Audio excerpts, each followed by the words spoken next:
da SEC de Macapá, barra Oiapoque, né? Um grande professor aqui do Instituto, e ele vai estar terminando a sua apresentação e fazendo ali as suas considerações iniciais. Boa noite, professor Luiz Antônio, seja bem-vindo. Boa noite, professor Marcelo, tudo bem? Boa noite, estudantes, alunos do Instituto IA. Mais uma vez, um prazer estar com vocês.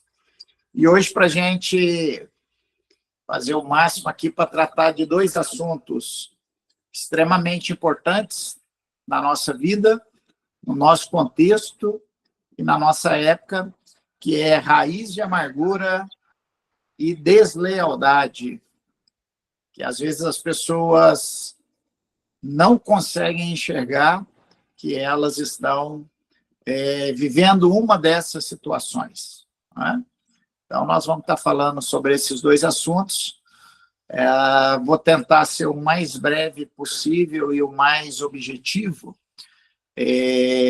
a explanar esses assuntos para que vocês tenham tempo para suas perguntas, ok? Professor Marcelo, mais alguma orientação? Já posso começar? Não, está contigo agora, professor. Tá ok. Então, queridos, nós vamos começar falando a respeito de raiz de amargura e por que é de extrema importância você entender para a sua vida e para a vida das pessoas com quem você tem relacionamento, né? Temos aí hoje uma responsabilidade muito grande, porque o mestre maior está na tela aí, ele já chegou ali, ele já colocou, estou de olho. Um abraço, meu apóstolo amado, meu apóstolo querido. Raiz de amargura. O que ela faz? João capítulo 10, versículo 10, Jesus faz uma afirmação. Eu vim para que tenham vida e vida em abundância. Diante dessa informação, porque nós temos tantas pessoas dentro da igreja, que frequentam a igreja, que estão dentro da igreja, mas não têm essa vida de abundância. Justamente por aquilo que nos fala o livro de Hebreus, no capítulo 12, no versículo 15, aonde o escritor de Hebreus nos diz que ninguém se prive da graça de Deus, em que brotando uma raiz de amargura venha por meio delas contaminar a muitos. Então, para que eu tenha vida em abundância, a primeira coisa que eu tenho que fazer é uma distinção entre ser crente evangélico e em ser cristão. O crente é alguém que acredita em alguma coisa, alguém que tem crença, é um crente. Uma pessoa que acredita em disco voador, ele é crente. Ele é crente na questão dos extraterrestres. Um cristão é alguém que quer viver como Cristo. Ele é um seguidor, um imitador de Cristo. E quem é cristão, ele não carrega raiz de amargura em seu coração. Por quê? A palavra amargura, ela é definida no dicionário como ressentimento. Então, raiz de amargura, um sentimento que enraizou dentro do coração e que a pessoa não se livra dela. Ressentimento, sentir de novo. O que é uma raiz de amargura? Uma raiz de amargura é alguém que está preso no passado. Uma situação ou situações que ocorreram no passado e que essa pessoa não consegue resolver, não consegue se livrar dela. Então, ele fica ressentido, ele fica sentindo de novo. Então, pessoas que estão dentro da igreja, que há 5 anos atrás, 10 anos atrás, uma palavra talvez mal dirigida ou mal interpretada, e essa pessoa está presa lá no passado, ela não consegue romper. Por quê? Porque ela está ressentida, ela está sentindo de novo. Por que uma raiz de amargura me priva da graça de Deus? 1 Coríntios 5,17 diz: se alguém está em Cristo, nova criatura é. As coisas velhas se passaram, tudo se fez novo. Um cristão, ele deixa o seu passado no passado.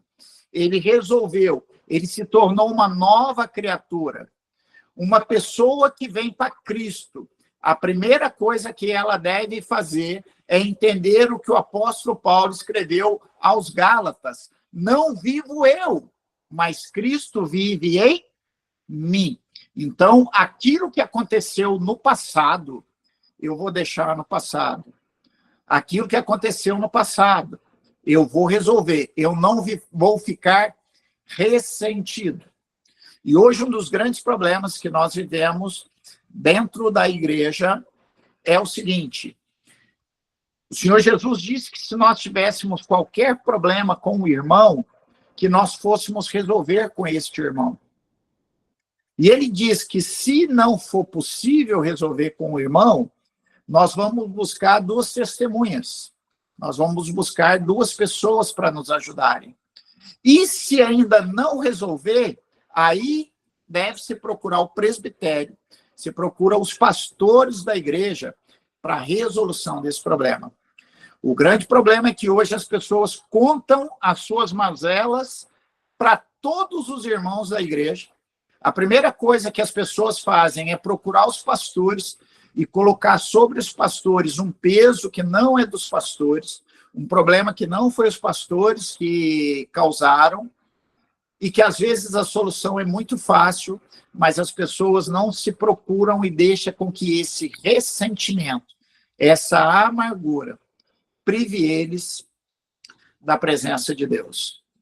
E aí nós vamos ver, dentro da Bíblia, vários personagens que desenvolveram uma raiz de amargura, que por causa disso foram privados da graça de Deus e que eles acabaram tendo um final muito trágico. Uma das pessoas que nós podemos citar a respeito dessa raiz de amargura é a Mical.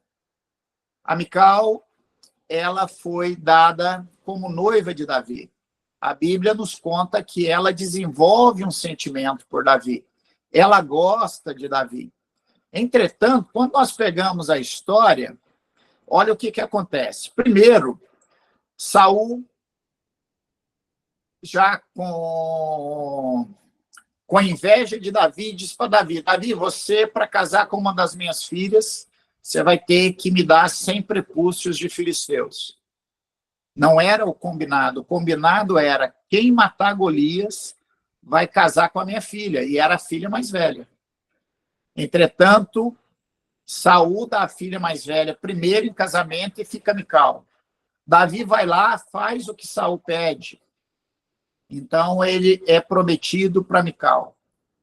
Porém, Saul começa a querer usar Mical e pede a Mical: Mical, marca uma reuniãozinha com Davi, chama Davi. Mas ele queria matar Davi. Então, a Mical, ela está sendo usada pelo seu pai para atrair Davi. Agora, a Mical tem que fazer uma decisão, uma escolha. Eu obedeço meu pai ou eu conto para a pessoa que eu amo que o meu pai quer matar ele? Então, ela vai falar com Davi. Davi vai fugir. Então, Mical está abrindo mão do seu amor e Davi vai fugir. Quando Davi foge, passado algum tempo, Mical descobre que Davi se casou. Davi se casa com a Noiã, Davi se casa com Abigail.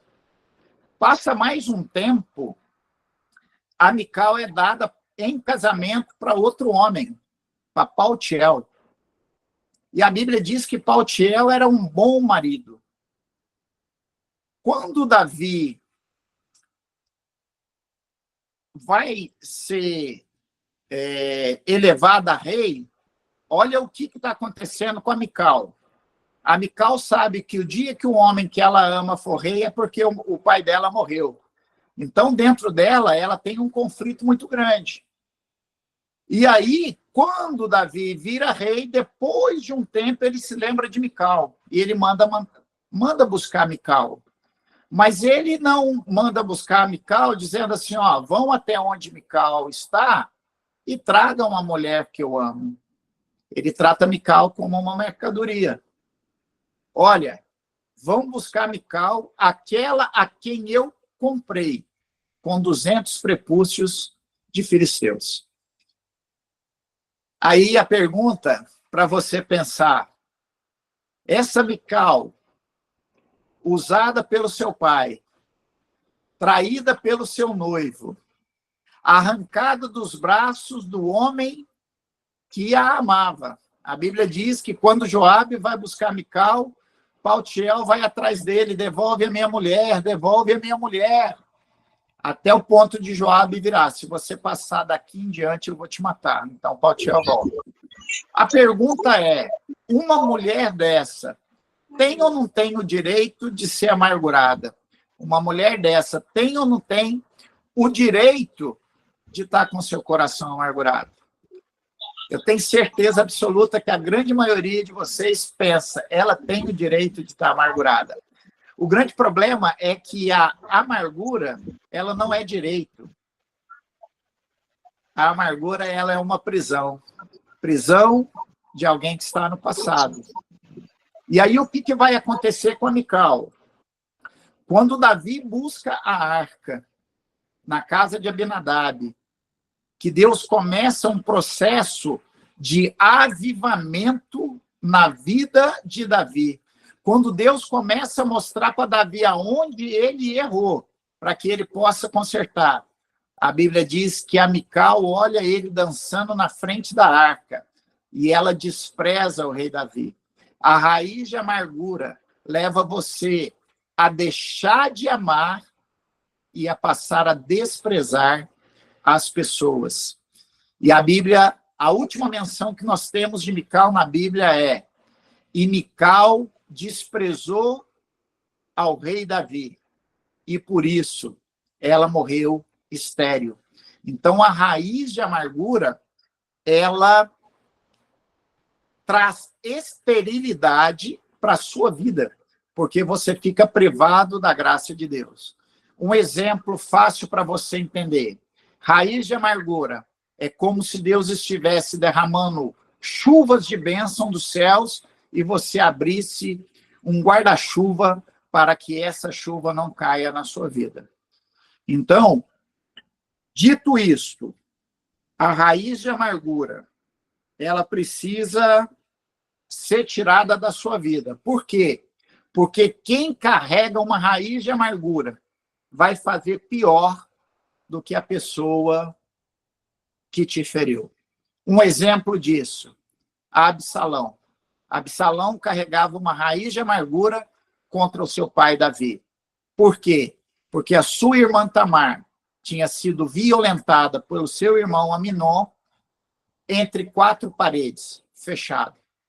Absalão desenvolveu uma raiz de amargura de tal tamanho que quando Davi foge do palácio, aquilo que Aminon fez às escondidas, Absalão vai fazer em público. A Bíblia diz que Absalão tinha uma raiz de amargura por causa de uma mulher, por causa da sua irmã que tinha sido violentada. Entretanto, ele vai violentar as concubinas do seu pai Davi, na presença de todo o povo de Israel. Aquilo que foi feito no oculto, aquele que tem raiz de amargura, agora está fazendo no público. Então, a raiz de amargura, ela não faz mal somente à pessoa, mas ela contamina todos que estão ao redor. Uma pessoa que tem raiz de amargura dentro da igreja, ela começa a contaminar todo mundo. A pessoa chega e diz assim, nossa, mas o culto ontem foi uma bênção. Ela olha e diz assim, bênção por quê?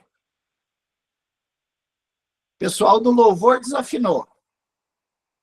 Pessoa que tirou da oferta foi muito pesado. O pastor já não tem mais a mesma unção de antes. Então, ela começa a contaminar as pessoas que estão ao redor dela. Então, a raiz de amargura, ela precisa ser arrancada. E olha só, a amargura é ressentimento.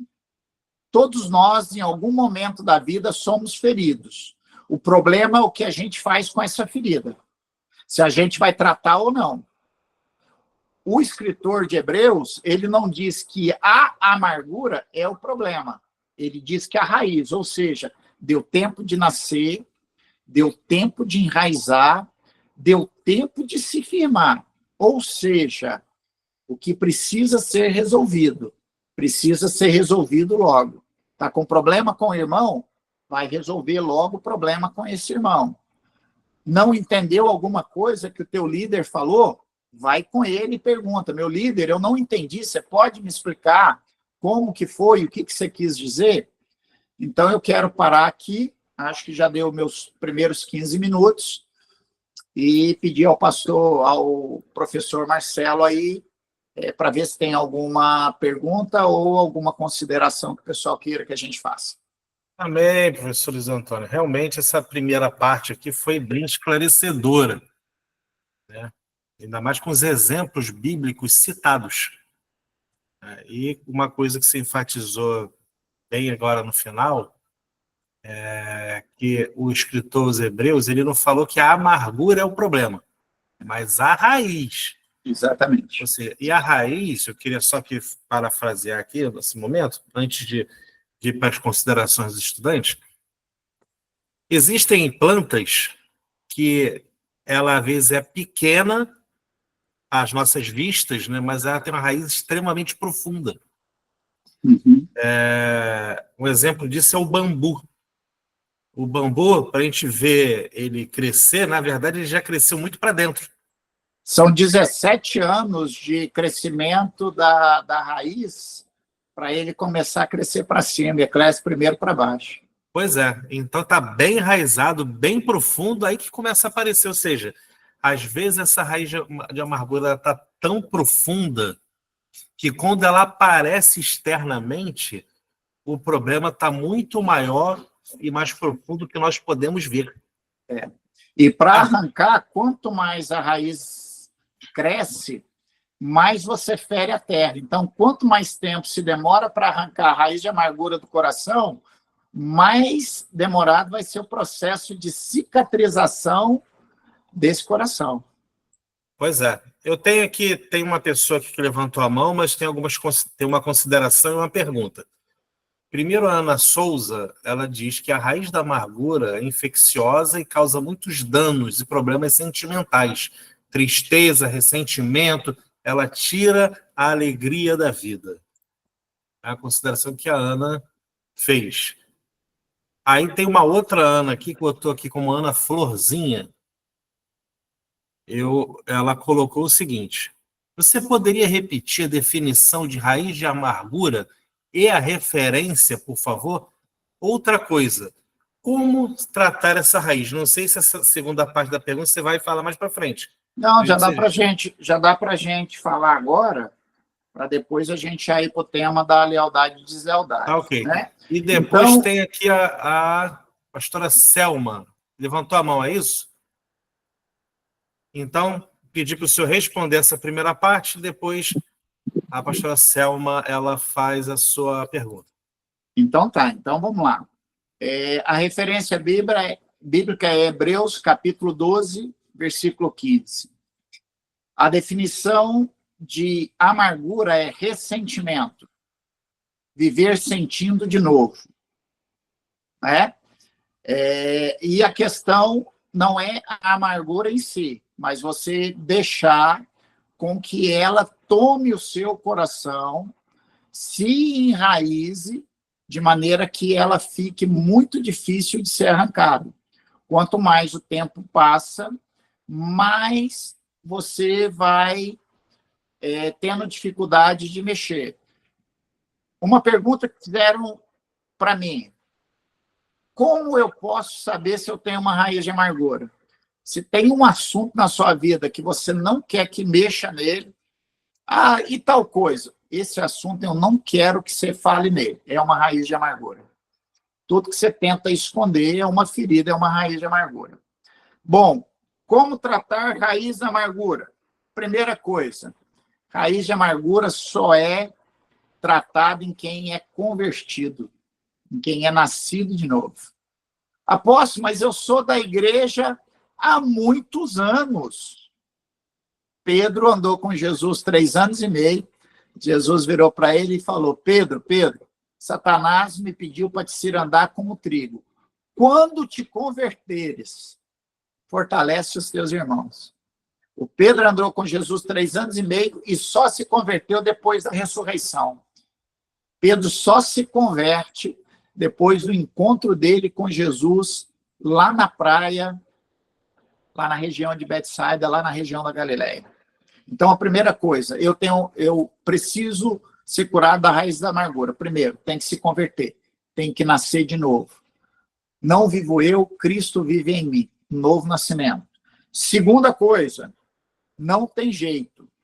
Para curar a raiz de amargura, tem que enfrentar o fantasma. Tem que enfrentar o passado. Tem que ir de frente com o problema para resolver de uma vez por todas. E a pílula dourada, a panaceia, né? A cura total para a raiz de amargura é o perdão. O perdão do próximo e o perdão a si mesmo. Porque tem gente que carrega a raiz de amargura, professor Marcelo, de coisas que ela mesma fez. Deus perdoa ela, mas ela não se perdoa. A raiz de amargura está muito ligada a algo que eu fiz ou algo que eu deixei de fazer. Se eu tivesse feito. Pois é, contribuindo aqui, é uma coisa que sempre costumo falar sobre perdão. É que o perdão ele liberta mais quem perdoa do que quem é perdoado. Parece uma frase feita e típica quando a gente tem que perdoar alguém. Mas se nós também somos alguém, a gente tem que aprender a praticar o auto-perdão. Como você falou, Deus já nos perdoou, mas nós não conseguimos nos perdoar. Às vezes presos ao passado ali. Às vezes é uma síndrome do eu tão grande que, na realidade, a gente se coloca acima de Jesus, né? É igual o desigrejado. O desigrejado é aquela pessoa que acha que é boa demais para amar o corpo de Cristo, onde Cristo é o cabeça. Né? Eu brinco que o desigrejado é a prótese. E a prótese não entra no céu. Pois é. Eu vi alguém fazendo um comentário esses dias, foi sobre ser membro e ser prótese, né? Eu falei assim, rapaz, e foi assim um comentário tão rápido, e foi assim, eu achei brilhante, pela forma simples, até bem-humorada, de colocar essa questão. Mas a gente vai dar continuidade aqui. Tem mais uma pergunta anotada, eu vou deixar para o próximo bloco, que aí a nossa estudante aqui, a Selma Venuto, uma fazendeira, né? Lá da PIB de Vera Fazenda, vai agora abrir seu microfone e fazer a sua pergunta. Boa noite, professores. Boa noite, pastora. Um prazer enorme lhe rever, mano. Que bom. Escute, como lidar com membros que têm raízes de amargura que foram geradas por pessoas que já partiram? Você vai enfrentar a situação, pastora, da mesma maneira. Né? Uma coisa que a gente precisa entender é que no reino de Deus não existe em cima do muro. No reino de Deus não adianta, ou a gente enfrenta ou a gente não enfrenta. Então, com muita longanimidade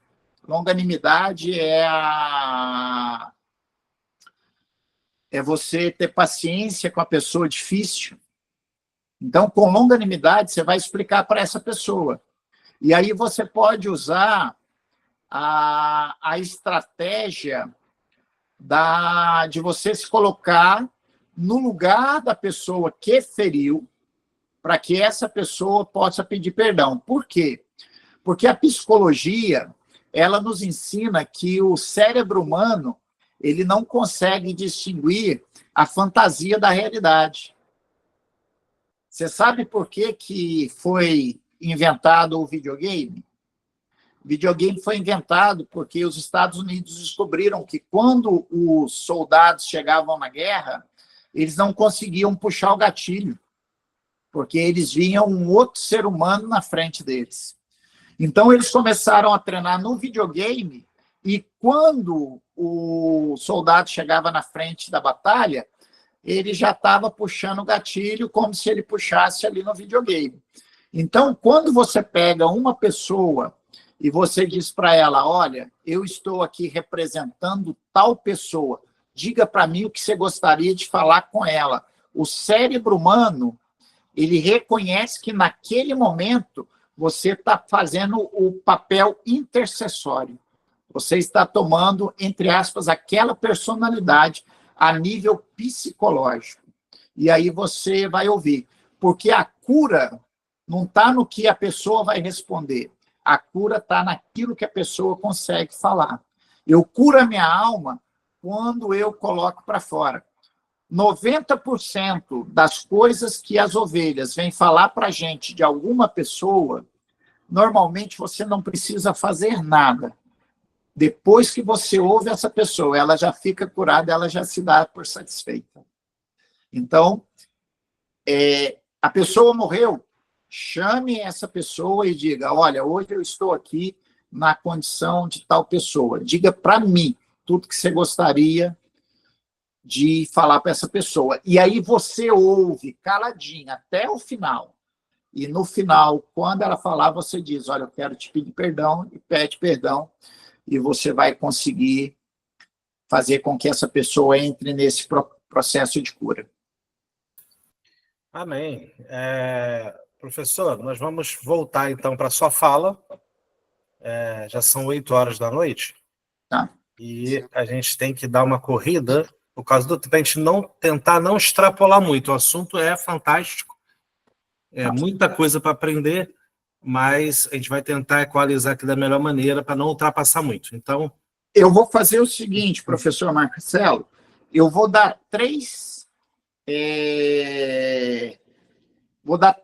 itens para você identificar a raiz de amargura na sua vida ou na vida das pessoas, e aí nós entramos no segundo assunto, que é lealdade e deslealdade, e no final a gente, se tiver mais alguma coisa... Deixa eu fechar então com uma pergunta que um estudante colocou aqui. Tá. Então o senhor responde e já emenda no segundo bloco. Tá. A Marina Castelo colocou o seguinte, quais são os danos psicológicos da raiz de amargura na vida de uma pessoa? Marina Castelo é minha ovelhinha, minha levita aqui, e é tutora. Então, olha só, nós temos 3 tempos, passado, presente e futuro. Quem vive no passado desenvolve 2 coisas, raiz de amargura e depressão. Raiz de amargura é um passo para a depressão. Nós temos a depressão causada pela ausência de neurotransmissores e nós temos a depressão causada pela raiz de amargura. Uma pessoa que tem depressão, ela também está presa num assunto do passado. Uma pessoa que tem ansiedade, futuro. O que é ansiedade? A ansiedade é um problema que ainda não existe, que você já criou e que você está sofrendo ele por antecipação. É por isso que Jesus diz, não sejais ansiosos pelo dia de amanhã. Ele está falando de 24 horas à frente. E tem gente que está pensando, e se em 2026 eu estiver desempregado? Então, a palavra presente, o tempo presente, é uma dádiva de Deus. E é por isso que Deus diz, viva hoje. A cada dia basta o seu próprio mal. No final desse dia, esse mal vai ter sido resolvido. Amanhã é o dia seguinte. Então, o dano psicológico da raiz de amargura principal é o desenvolvimento da depressão, que não é causada por deficiência de neurotransmissor ou de vitaminas. Então, esse é o grande mal. E aí, aproveitando, Como é que eu sei se uma pessoa tem raiz de amargura? Primeiro, a vida dessa pessoa não rompe, porque ela está privada da graça de Deus. Então, ela tenta de tudo, ela tenta fazer, mas não dá certo. Ela não consegue romper. Todo projeto dela nasce e é abortado, porque a raiz de amargura gera esterilidade. Segundo item que a gente pode colocar, pessoas com raiz de amargura murmuram e reclamam o tempo todo e sempre se colocam como vítimas, mesmo quando elas causam o problema. Então, uma pessoa que vitimiza o tempo todo, que murmura o tempo todo e que reclama de tudo o tempo todo, ela faz isso por causa de uma raiz de amargura. E o terceiro item, para me saber se eu tenho raiz de amargura ou quem tem raiz de amargura. Quem tem raiz de amargura é resistente à palavra de Deus. Quem é amargurado, ela é uma pessoa de dura serviço. Aquilo que Deus falou para o povo lá no deserto. Esse povo é de dura serviço. Esse povo não dobra o seu pescoço. Esse povo não está disposto a aprender. O coração deles não é um coração ensinável. Então, esses três fatores ou esses três itens demonstram bem quem tem uma raiz de amargura. Apareceu aí rapidinho a Josi de Tefé perguntando como ajudar uma pessoa que tem raiz de amargura. Primeira coisa e mais importante, leve ela a enxergar a raiz de amargura da vida dela. Mostre para ela o quanto que ela reclama, o quanto que ela murmura, que a vida dela não rompe e que ela está sendo resistente à palavra de Deus. Ok? Ok, então Podemos pode passar prosseguir agora, adiante. Então, agora a gente vai falar um pouco de deslealdade, que acaba também entrando na raiz de amargura, porque toda pessoa que tem raiz de amargura, ela é desleal. Mas existem os desleais, que ele não sofre com a raiz de amargura, ele é só desleal. Agora, normalmente, quem tem raiz de amargura, em algum momento, vai se tornar uma pessoa desleal. Primeira coisa que a gente precisa entender, um desleal não nasce da noite para o dia. A deslealdade, ela é um processo. Ninguém acorda amanhã dizendo, eu decidi, eu vou ser desleal com o meu líder. Não, é um processo. Então, esse processo ele vai passar por alguns estágios. Então, vamos lá. O primeiro estágio da deslealdade, um espírito independente. O primeiro sintoma de uma pessoa que está se tornando desleal é um espírito independente. Como é que eu sei disso? Uma pessoa que está se tornando independente, as regras não se aplicam a ela. Então, vamos falar que o apóstolo Ari Caetano chama a igreja e diz assim, queridos, na sexta-feira nós vamos fazer um jejum o dia todo em prol de tal assunto.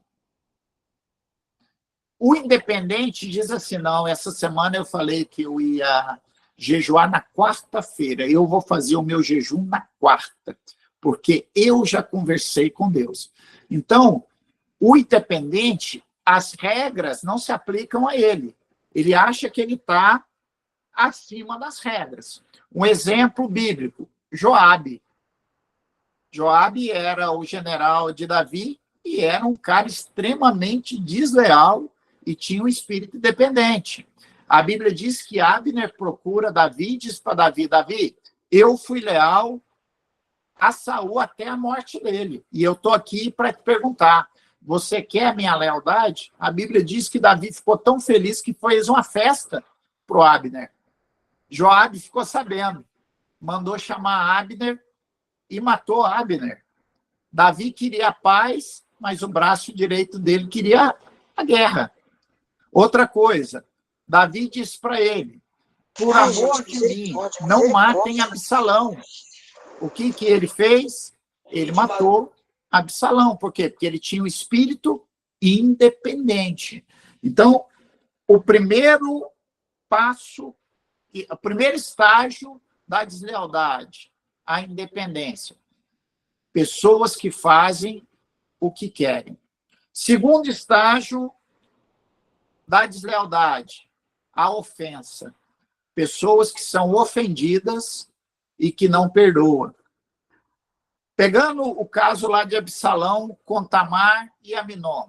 A Bíblia diz que Aminon estupra sua irmã Tamar e Absalão vai contar para Davi. Absalão espera que Davi tome uma posição como pai e como rei. A Bíblia diz que Davi muito se indignou, mas ele não fez nada. Então a Bíblia diz que o Absalão ele ficou ofendido porque o pai dele não fez nada. Então o segundo ponto, toda pessoa que é ofendida, se não resolver, vai se tornar uma pessoa desleal. Terceiro estágio da deslealdade, a passividade. Então, o que acontece? A pessoa se torna independente, depois ela se sente ofendida, e a terceira coisa, ela vai se sentir passiva. A Bíblia diz que Aminon ficou 2 anos que ele não falava nada, ele não falava nem bem, nem mal. Muito cuidado com as pessoas que tudo para ela tá bom. A pessoa que você diz para ela, não, que você decidir para mim tá bom. Isso é um pulinho para essa pessoa se tornar uma pessoa desleal. As pessoas precisam se posicionar. Então, a Bíblia diz que Aminon, durante 2 anos, não falou nem bem, nem mal. Ele ficou ali na dele. A Bíblia diz em Jeremias, capítulo 48, versículo 10, maldito aquele que faz a obra de Deus relaxadamente. Quem o pastor, o líder, pede para fazer alguma coisa e faz de qualquer maneira, na primeira oportunidade ele vai pular fora do barco, porque ele já está se mostrando uma pessoa desleal. Quem não se envolve no reino se torna desleal. O Absalão, na primeira oportunidade que ele teve, ele matou o Aminon. Mas durante 2 anos ele não falou nem bem nem mal dele. Quarto estágio da deslealdade, a pessoa se torna crítica. Quarto estágio, a pessoa passa a analisar tudo. Analisa o prédio da igreja, analisa a salinha das crianças, analisa o ministério de louvor, analisa como é que o pastor prega, como é que ele toma água, como é que ele segura o microfone, né? Miriam e Arão se tornaram críticos de Moisés. Miriam olhou e falou assim, Moisés casou com a mulher cuxita. E a Bíblia diz que quando ela se levantou contra Moisés, ela ficou leprosa. E ela só sarou depois que Moisés orou por ela. Então, vai aí uma chave para você. Somente o ofendido pode interceder pelo ofensor. Não adianta você procurar o pastor e pedir para o pastor, para o intercessor, intercede por mim, porque eu preciso do perdão de tal pessoa, mas eu não tenho coragem de ir lá falar com ela. Quem pode interceder pelo ofendido, pelo ofensor, é somente o ofendido. Então, Absalão ele começa a criticar Davi. A Bíblia diz que ele senta na porta da cidade e ele começa a perguntar, o que vocês vão fazer lá com o rei Davi? Nós vamos pedir ele para julgar tal coisa. E ele começa a criticar, a sua causa é boa, mas o rei já está velho, o rei já não ouve mais, o rei já não é mais como antigamente. Então, o quarto estágio da deslealdade, a pessoa se começa a criticar. O quinto estágio da deslealdade é o estágio político. Então, passou o estágio da ferida, né? Da independência, da crítica, da passividade, e agora entrou o estágio político, é quando o desleal começa a envolver pessoas do lado dele. Como é que eu sei que alguém está entrando no estágio político? Ele começa a usar 3 frases. Várias pessoas estão dizendo isso ou aquilo. Todos estão dizendo isso ou aquilo. Muitos estão dizendo isso ou aquilo. Ou seja, ele nunca dá nome a quem está dizendo, mas ele diz que todo mundo está dizendo, na realidade, aquilo que está dentro do coração dele. Aí nós vamos para o 6º estágio da deslealdade, que é a deslealdade escancarada. É quando a pessoa começa a bater de frente com o líder, quando a pessoa começa a bater de frente com o pastor. E Absalão vai fazer isso com Davi como? Forçando as suas concubinas na presença de todas as pessoas. Aquilo que Davi fez no oculto com Betseba, ele vai fazer na frente de todo Israel. E aí nós chegamos no 7º estágio. O 7º estágio é pena de morte. Todo desleal é um rebelde. E a Bíblia diz que o pecado da rebelião é como o pecado da feitiçaria. E a feiticeira não deixarás viver. Então, o fim de todo rebelde, de todo desleal, ele vai ser trágico. Absalão foi assassinado. Aitofel, que era um desleal com Davi, suicidou-se. Adonias, que foi desleal com seu pai Davi e foi desleal com Salomão, também morreu assassinado. Judas foi desleal com Jesus, também tirou a sua vida. Simei, que foi desleal com Davi, quando Davi estava fugindo, ele pegou pedra e ia jogando no rei, chamando Davi de cachorro. Também foi assassinado por Salomão. Então, o fim de todo desleal é uma morte trágica. Deus ama as pessoas leais. Deixa eu te contar uma coisa. A pessoa que é leal com Deus, a memória dele não é esquecida. Vocês se lembram da história da primeira batalha de Israel? Moisés chama Josué. Josué, ele não era um escravo da construção no Egito. Josué, ele era um escravo, um servo, que ficava junto aos generais de guerra egípcios. Então, ele tinha instrução bélica, ele tinha instrução de guerra. Então, Moisés chama Josué e diz: Josué, amanhã é a nossa primeira batalha. Eu vou batalhar no espiritual, no alto do monte, e você vai batalhar no físico, no vale. A Bíblia diz que enquanto Moisés estava com a mão levantada, Israel prevalecia. Quando ele cansava e abaixava os braços, Israel começava a perder. A Bíblia diz que então 2 homens, Arão e Hur, eles levantam os braços de Moisés e ficam com o braço de Moisés estendido, de modo que Josué vai conseguir vencer a guerra lá embaixo. É interessante que Hur, nós só vamos ver o nome dele 2 vezes na Bíblia. A primeira vez nessa passagem, aonde ele estende as suas mãos para segurar os braços de Moisés. E a segunda, a gente vai ver o nome de Hur, sabe quando?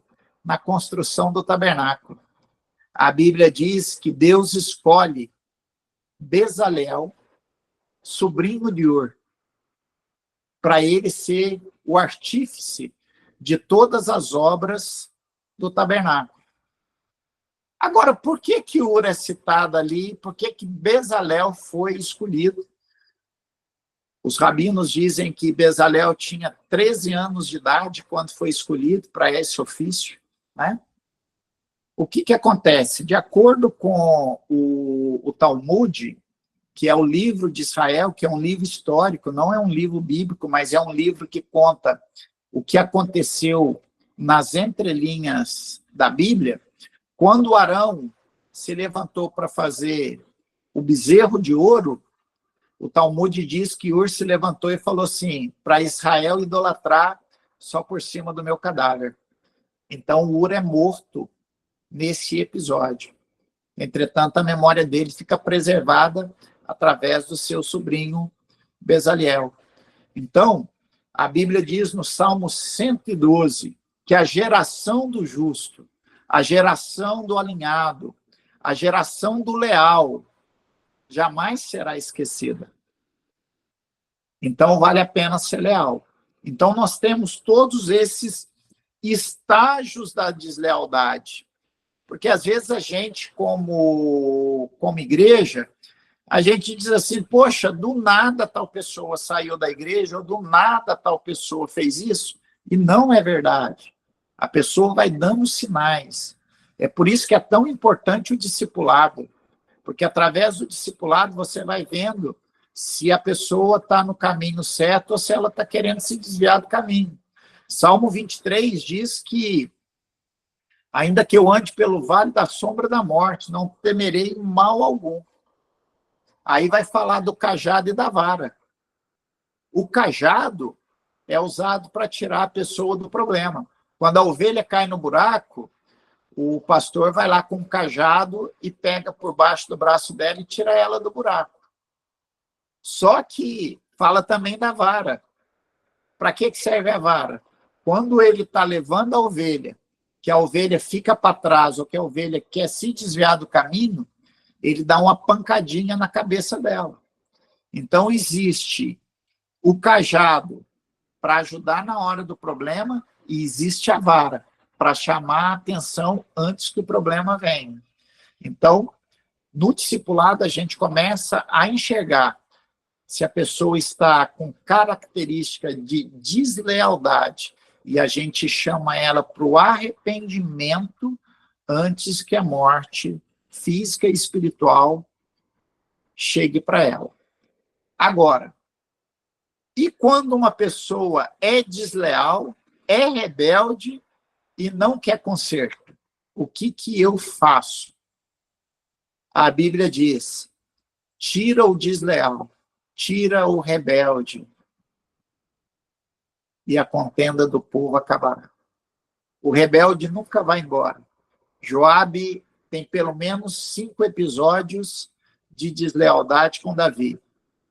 Ele mata Abner, ele mata Absalão, ele conquista uma cidade e manda falar para Davi, olha, se você não vir, eu vou colocar meu nome nessa cidade. O desleal, até depois que o líder dele morre, ele continua sendo desleal. A Bíblia diz que Davi virou e falou assim, meu sucessor é Salomão. Joabe disse, não, vai ser Adonias. Depois da morte de Davi, Joabe ainda ficou do lado de Adonias. Contigo, professor Marcelo. Oh, meu Deus do céu, que maravilha de palavra, hein? É bom estar sempre meditando e aprendendo mais um pouquinho e estar reparando em situações que às vezes são minúcias, né? Que a gente passa direto, passa batido, ou acha, não, isso é normal. Hoje em dia, a igreja tem padecido por muita coisa que é normal. Está se normalizando muitas coisas, né? E, como se fala, a Bíblia é muito clara, né? A figura do pastor que tinha a vara e o cajado é muito clara, muito clara. Então, assim, são ferramentas que têm sido deixadas de lado por causa de um discurso teológico um pouco diferente que está sendo colocado. Né? É aquilo que a palavra diz, que nesse tempo as pessoas teriam comichão nos seus ouvidos e amontariam para si mestres para aplacar a sua consciência. E é interessante que a Bíblia diz no livro de Apocalipse que a igreja de Laodiceia, que era uma igreja muito grande e muito rica, ela só recebe críticas de Deus, enquanto que Esmirna e Filadélfia, que são igrejas pequenas, aos olhos do mundo sem relevância, mas aos olhos de Deus são as duas que só têm elogios. Então, grandes ministérios não significam aprovação de Deus. O que aprova é qual que é o material que a nossa igreja está produzindo. Nós somos pedras preciosas, ouro e prata, ou nós somos palha, feno e madeira? É verdade. Uma coisa que eu sempre costumo dizer é o seguinte: é melhor ser aprovado do que ser usado. Né? Porque ser muito usado não quer dizer que está sendo aprovado. Se não fosse assim, a própria Bíblia não falava que vai chegar um grande dia, que vai ter gente que vai ter um choque, né? Apartai-vos de mim que eu não te conheço. Mas, Senhor, eu fiz isso, fiz aquilo, plantei bananeira, subi pecando. Não, aqui não. É na concorrência, aqui você não entra, não. O problema é que até o diabo é o diabo de Deus. Deus usa até o diabo. E para quem tem uma oração que diz assim, Deus me usa, eu costumo brincar que Deus usou a mula de Balaão, não vai usar você, mula. Então, na realidade, o que a gente tem que pedir para Deus é, Senhor, que eu seja torneira e não caixa d'água.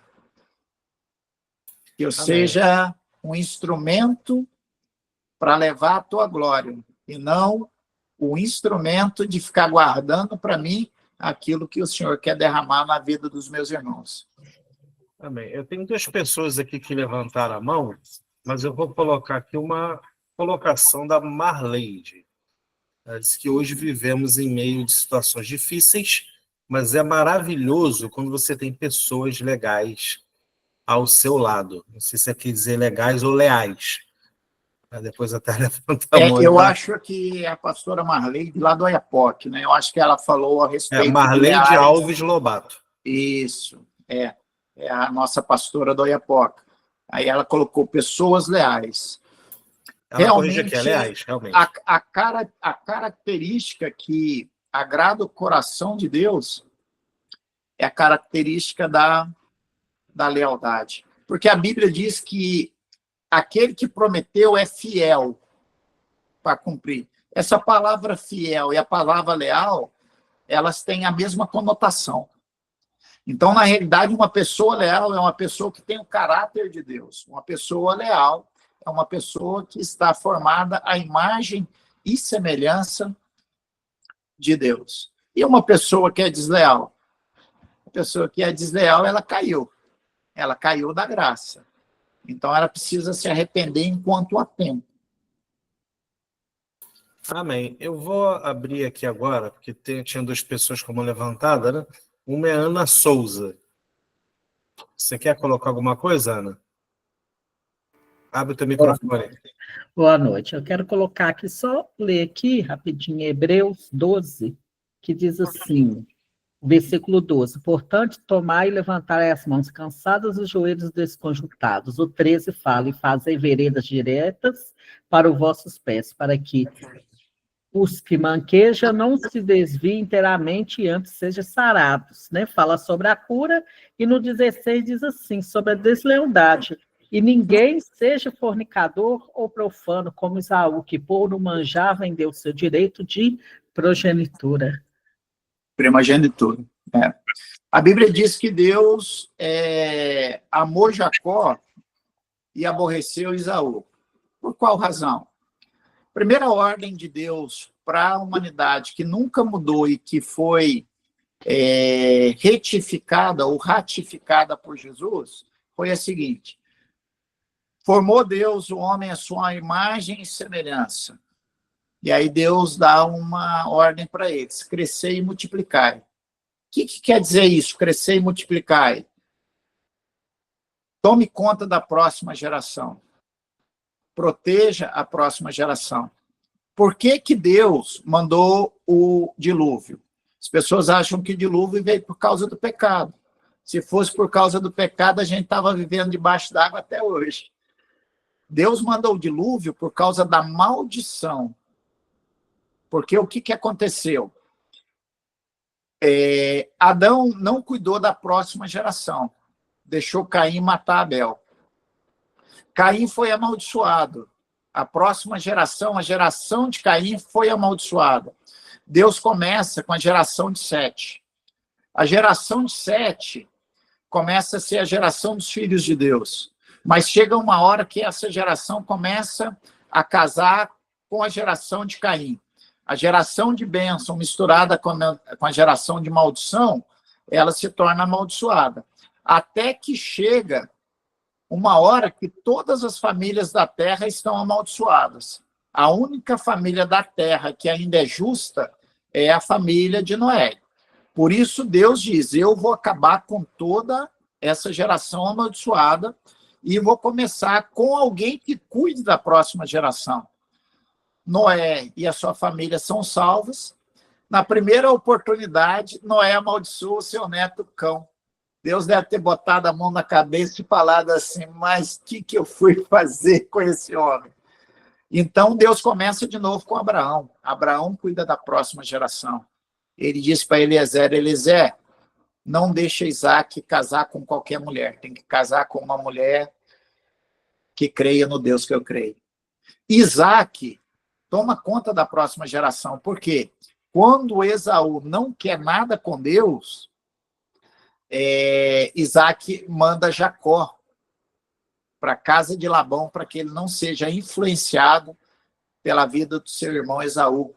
As duas primeiras mulheres de Esaú, as duas eram adoradores de Satanás. Elas queimavam crianças no fogo. Então, a ordem é, cuide da próxima geração. É por isso que Jesus nos diz, ide por todo mundo, fazei discípulos. Cuide da próxima geração. Cuide da geração que você ganhou. Amém. Bom, tinha uma pessoa que tinha levantado a mão, já abaixou. Não sei se o questionamento foi respondido pelo jeito. Nós estamos já aqui rompendo a barreira. Eu ia até pedir a sua permissão, professor, para passar um vídeo aqui que tem a ver com a primeira parte, né? Mas, como já estamos rompendo, eu posso postar depois nos grupos de WhatsApp. Tá bom? Todo mundo concorda, então? Pode Sim, ser, o professor. nosso apóstolo Ari Caetano está por aí? Deixa eu ver aqui. Ele Ainda? estava... Tá, sim. Se ele estiver, coloca ele aí para ele nos abençoar aí e orar por Então, nós. você quer fazer alguma conjectura final antes de passar para ele, então? Conjectura, amado professor, é só a gente se lembrar do conselho de Jesus, que nós não podemos ser só ouvintes da palavra, mas praticantes da palavra. Nós não podemos só ficar estudando sobre ir. Nós precisamos ir. A primeira vez que a palavra cristão foi usada em Antioquia. Mas ela não foi usada de maneira elogiosa, era pejorativa. Eles começaram a falar, olha esses aí que querem ser como Cristo. E essa é a palavra cristão, pessoas que decidiram pagar o preço, carregar a sua cruz para ser como Cristo. Então, o mundo não precisa de crente, o mundo não precisa de evangélico, o mundo precisa de cristãos. O mundo precisa de pessoas que verdadeiramente sejam imitadores de Cristo. Amém. Glória a Deus. Então, vou pedir então que o nosso querido diretor-geral do Instituto EI, apóstolo Ari Caetano do Nascimento, por favor, abra aí a sua câmera, seu microfone, para estar nos abençoando nesse encerramento dessa masterclass maravilhosa. Apóstolo Ari, o senhor está por aí ainda? Deixa eu ver aqui. Aqui estava parecendo que sim. Ele está ali no cantinho, eu só não estou vendo ele. Aqui está parecendo que está. Não sei se de repente ele saiu, né? Eu estou vendo só a câmera dele e o armário lá no fundo. Deixa eu ver aqui. Ele está com a câmera aberta, então. Bom, deve ter saído rapidinho. A Josi colocou uma última coisa aí. Lê para mim, por favor. Deixa eu ver aqui. Quando um filho foi extremamente... Quando o filho foi extremamente machucado pelo seu tio, a quem confiava, e mesmo, acho que cortou aqui, né?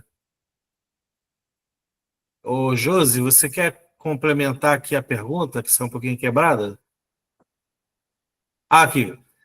Quando você tem um filho que foi extremamente machucado por um tio, a quem ele confiava muito, e mesmo assim ele não consegue perdoar. Acho que deve ser o que fazer, né? A primeira questão é essa questão: não consegue perdoar, é falta de entendimento da palavra de Deus. Eu não perdoo porque eu tenho sentimento.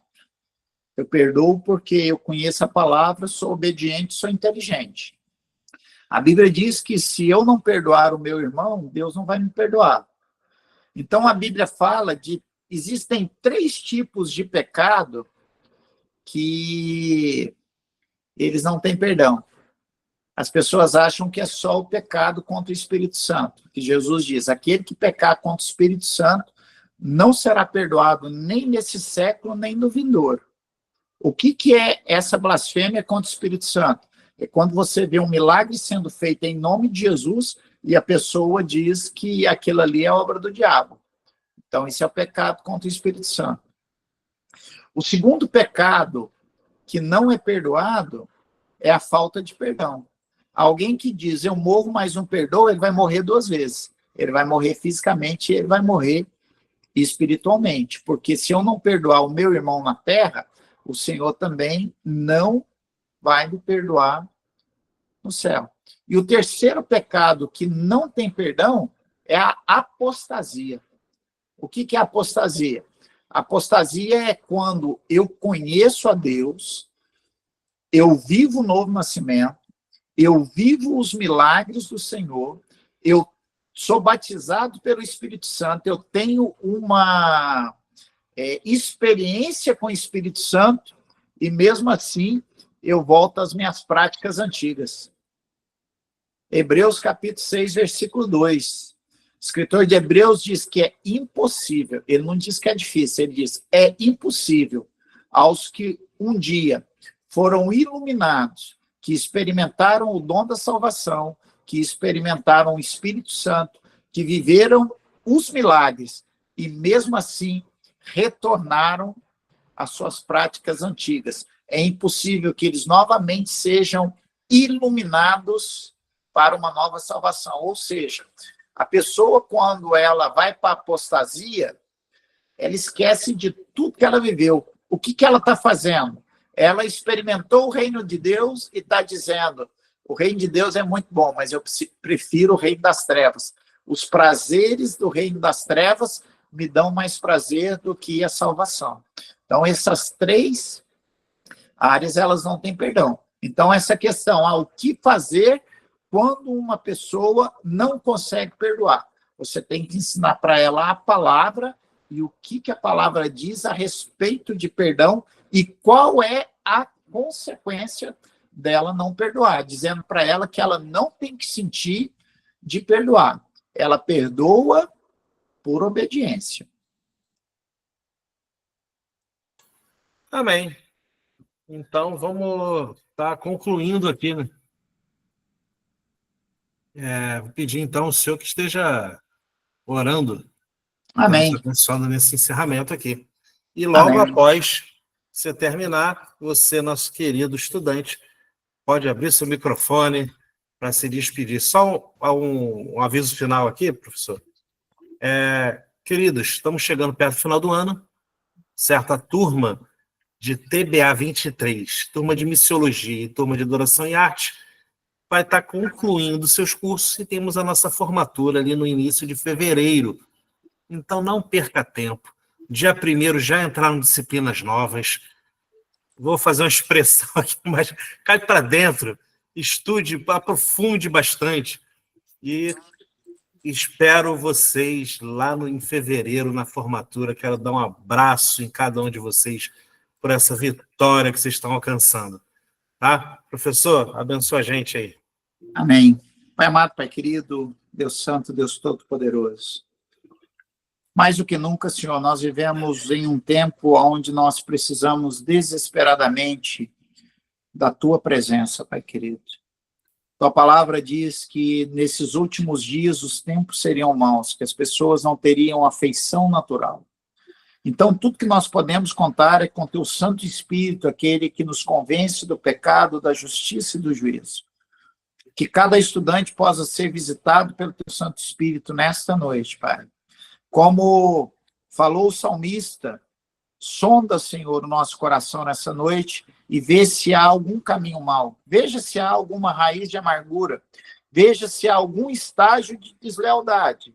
E se houver, que o teu Santo Espírito nos convença e que nós possamos voltar ao caminho, que nós possamos reconhecer e que o Senhor possa nos ajudar a tomar a decisão correta. Pai amado, Pai querido, nós queremos viver o novo de Deus. Nós queremos declarar como Paulo declarou, não vivo eu, mas Cristo vive em mim.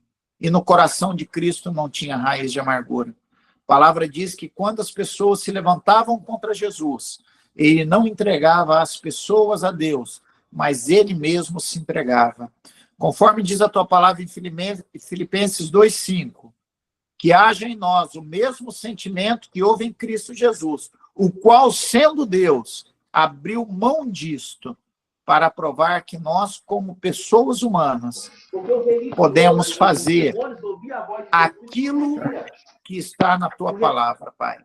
Eu abençoo, Senhor Jesus, a vida dos estudantes e peço que o Senhor derrame sobre eles a tua graça, que eles sejam extremamente abençoados e que todo o ensinamento que eles têm recebido do EIA, eles possam compartilhar para que mais e mais discípulos possam ser, Senhor, alcançados.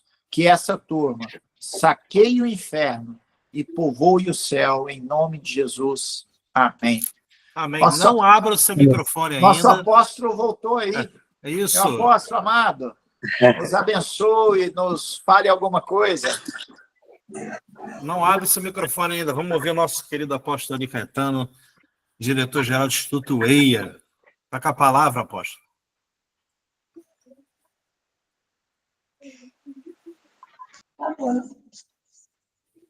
Boa noite, pastores. Deus abençoe vocês aí. Foi uma benção. Dá para me ouvir? Sim, estamos lhe ouvindo, apóstolo. Vamos aguardar um pouquinho, o apóstolo aí vai estar falando com a gente agora. Ok. Eu quero deixar uma saudação a todos vocês, aos nossos alunos, nossos professores, enfim, todos os homens e mulheres de Deus que têm dado a sua contribuição para que vocês cresçam e avancem. Eu tenho dito ultimamente que a nossa geração cumpriu a tarefa com paixão, sempre fomos apaixonados pelo que nós fazemos, porque essa geração dos 70 anos, 75 anos, nasceu debaixo de avivamento. Então, eu costumo dizer que a gente cumpriu a nossa missão. E que agora cabe a vocês darem continuidade.